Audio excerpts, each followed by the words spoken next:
शक्ति का स्वाध्याय हमारा चल रहा है। तो आप धीरे धीरे आप जानते जा रहे हैं कि हमारे अवचेतन मन में कितनी शक्ति है और हम क्या कर सकते हैं। तीसरा लेसन है इनका, आपके अवचेतन मन की चमत्कारी शक्ति। आपके अवचेतन मन की शक्ति अतुलनीय है और असीमित है। आपका अवचेतन मन आपको प्रेरित करता है और मार्गदर्शन देता है। यह यादों के भंडार से तस्वीरें और दृश्य निकाल कर लाता है। मतलब जो हमारे अतीत में हो चुका है उसको भी याद करता है, और जो हम चाहते हैं उसको भी याद करता है और इमेजिन कर सकता है। आपका अवचेतन मन आपके दिल की धड़कन और रक्त संचार को नियंत्रित करता है। यह पाचन और उत्सर्जन को सुचारू बनाता है। यह आपके खाए हुए भोजन को ऊतक, मांसपेशी, हड्डी और खून में रूपांतरित करता है। ये प्रक्रियाएं दुनिया के सबसे समझदार व्यक्ति की समझ से भी परे होती हैं। आपका अवचेतन मन शरीर की इन सभी अनिवार्य प्रक्रियाओं और कार्यों को नियंत्रित करता है। इसे सभी समस्याओं का जवाब मालूम है। जो भी समस्या है उसका सारा सभी का जवाब हमारे अवचेतन मन को मालूम है। आपका अवचेतन मन कभी नहीं सोता, ना ही कभी विश्राम करता है। यह हमेशा काम करता रहता है। आपको अपने अवचेतन मन की चमत्कारी शक्तियों का पता चल सकता है, बशर्ते आप सोने से पहले इससे यह कह दें कि आप किसी विशिष्ट चीज को हासिल करना चाहते हैं। आपको यह जानकर हैरानी और खुशी होगी कि इसके बाद आपके भीतर ऐसी शक्तियां सक्रिय हो जाएंगी जो आपको मन चाहे परिणाम की ओर ले जाएंगी। यहाँ शक्ति और बुद्धिमानी का ऐसा स्रोत है जो आपको सीधे सर्वशक्तिमान के संपर्क में रखता है। यह ऐसी शक्ति है जो दुनिया को चलाती है, ग्रहों को उनकी कक्षा में रखती है और सूरज को चमकाती है। आपका अवचेतन मन आपके आदर्शों, महत्वाकांक्षाओं और परोपकारी इच्छाओं का स्रोत है। अवचेतन मन के जरिए ही शेक्सपियर ने उन महान सच्चाइयों को जाना और व्यक्त किया जो उनके युग के आम आदमी को पता भी नहीं थी। अवचेतन मन की बदौलत ही यूनानी मूर्तिकार फिडियस ने संगमरमर और कांसे में सुंदरता, व्यवस्था, सुडोलपन और अनुपात उकेरने में इतनी निपुणता और कुशलता को हासिल किया। दरअसल अवचेतन मन वह गहरा कुआं है जिससे महान कलाकारों ने आश्चर्यजनक शक्ति पाई।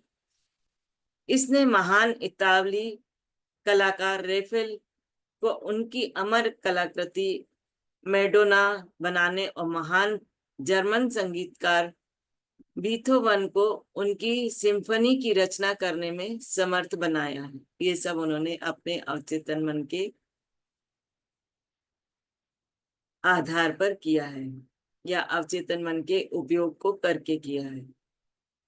कुछ साल पहले मुझे भारत में ऋषिकेश की योगा फॉरेस्ट यूनिवर्सिटी में भाषण देने के लिए आमंत्रित किया गया। यहाँ पर लेखक कहते हैं कि उनको ऋषिकेश की योगा फॉरेस्ट यूनिवर्सिटी में भाषण देने के लिए आमंत्रित किया था।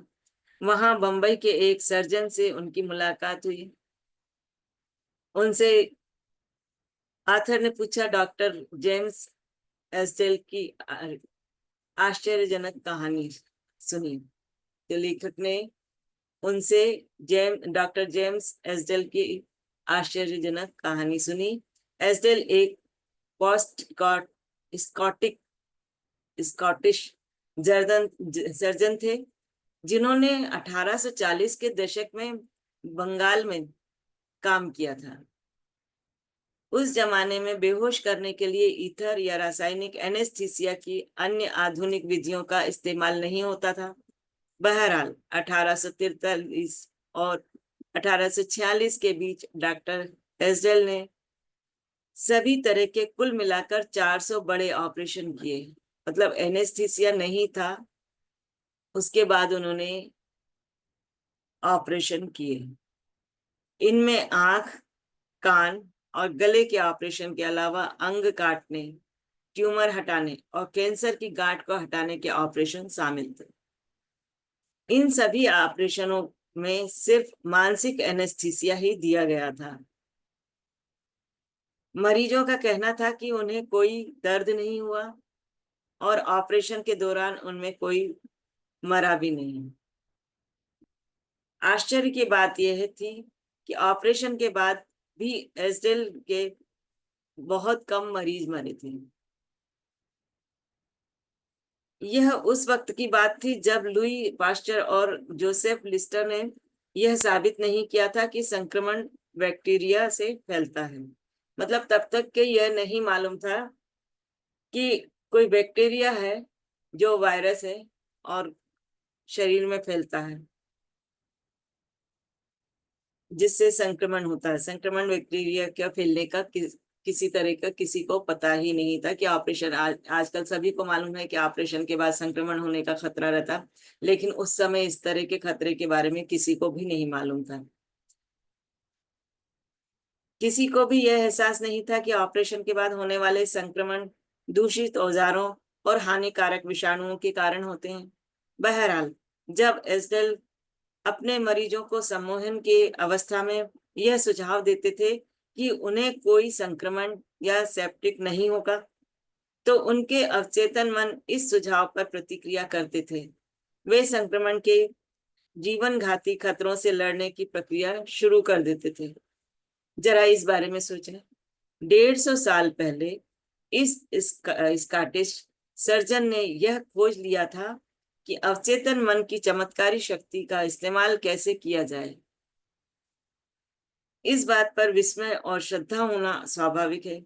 जिन पराभौतिक शक्तियों ने डॉक्टर एस्डेल को प्रेरित किया और उनके मरीजों को मौत से बचाया, उनका लाभ आप भी ले सकते हैं। आपका अवचेतन मन आपको समय और स्थान के बंधन से परे कर सकता है। यह आपको हर दर्द और कष्ट से मुक्त कर सकता है। यह आपको सभी समस्याओं के जवाब दे सकता है, चाहे वे जो भी हों।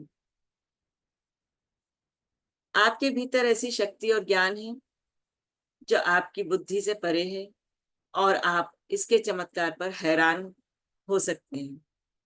ये सारे अनुभव आपको अवचेतन मन की चमत्कारी शक्तियों में यकीन दिलवाएंगे और खुशी से भर देंगे। आपका अवचेतन मन आपके जीवन की पुस्तक है। आप अपने अवचेतन मन पर जो भी विचार, विश्वास, राय, सिद्धांत या मत लिखते हैं, उकेरते हैं या छाप छोड़ते हैं, वे परिस्थितियां, स्थितियों और घटनाओं के रूप में प्रकट हो जाते हैं। आप भीतर जो लिखेंगे, बाहर भी आपको वही अनुभव होगा। आपके जीवन के दो पहलू हैं, यथार्थवादी और कल्पनावादी, दृश्य और अदृश्य, विचार और अभिव्यक्ति। आपका विचार तंत्र की आवेग के रूप में आपके सेरिब्रल कार्टेक्स में पहुंचता है, जो आपके चेतन तार्किक मन का अंग है। जब आपका चेतन या यथार्थवादी मस्तिष्क विचार को पूरी तरह स्वीकार कर लेता है, तो यह मस्तिष्क के दूसरे हिस्से तक पहुंचाता है, जहां यह साकार हो जाता है और परिस्थिति का रूप ले लेता है। जैसा पहले बताया जा चुका है, आपका अवचेतन मन बहस नहीं करता। यह तो सिर्फ उसी पर अमल करता है जो आपने इस पर लिखा है। यह आपके चेतन मन के निष्कर्षों या आपके फैसले को अंतिम मान लेता है। मतलब आपके चेतन मन ने जो कहा है उसी को ही अंतिम मानता है, चाहे वो सही है या गलत, इससे उसको कोई फर्क नहीं पड़ता। इसलिए आप हमेशा अपने जीवन की पुस्तक पर लिख रहे हैं, क्योंकि आपके विचार ही अंततः आपके अनुभव बन जाते हैं। अमेरिकी दार्शनिक राल्फ वाल्डो इमर्सन ने कहा था मनुष्य वही बन जाता है जो वह दिन भर सोचता है। आप जो दिन भर सोचेंगे वही बनते जाएंगे। अवचेतन पर जो छाप पड़ती है वह व्यक्त होती है। अमेरिकी मनोवैज्ञानिक के जनक विलियम जेम्स ने कहा था कि आपके अवचेतन मन में दुनिया को हिलाने वाली शक्ति है। इसमें असीमित ज्ञान बुद्धिमत्ता है। इसे छिपे हुए स्रोतों से पोषण मिलता है और इसे जीवन का नियम कहा जाता है। आप अपने अवचेतन मन पर जो भी छाप छोड़ते हैं यह उसे साकार करने के लिए जमीन आसमान एक कर देगा। इसलिए आपको इस पर सिर्फ सही और सकारात्मक विचारों की ही छाप छोड़नी चाहिए। दुनिया में इतनी अव्यवस्था और दुख इसलिए है क्योंकि अधिकांश लोग अपने चेतन और अवचेतन मन के आपसी संबंध को नहीं समझते। जब वे दोनों अनुरूप होते हैं तथा सुखद सामंजस्य में होते हैं तो आपको सेहत, खुशी और शांति का सुख मिलता है। जब चेतन और अवचेतन मन सामंजस्य और शांति से मिलकर काम करते हैं तो कोई रोग या मतभेद नहीं होता है। प्राचीन जगत में हर्मीस को दुनिया का सबसे महान और शक्तिशाली जादूगर माना जाता था। उनकी मौत के सदियों बाद जब उनकी कब्र खोदी गई तो प्राचीन जगत को जानने वाले लोगों में बहुत उत्सुकता थी। कहा जा रहा था कि कब्र के भीतर युगों युगों तक का सबसे बड़ा रहस्य मिलेगा और वह मिला भी। यह रहस्य था जैसा भीतर वैसा बाहर, जैसा ऊपर वैसा नीचे। दूसरे शब्दों में आप अपने अवचेतन मन पर जो भी छाप छोड़ेंगे वह बाहर व्यक्त होगी। तो हम अपने सेशन को यहीं विराम देते हैं। आपको देखना है, सोचना है, समझना है कि आप अपने अवचेतन मन में क्या पहुंचा रहे हैं और आप क्या चाहते हैं।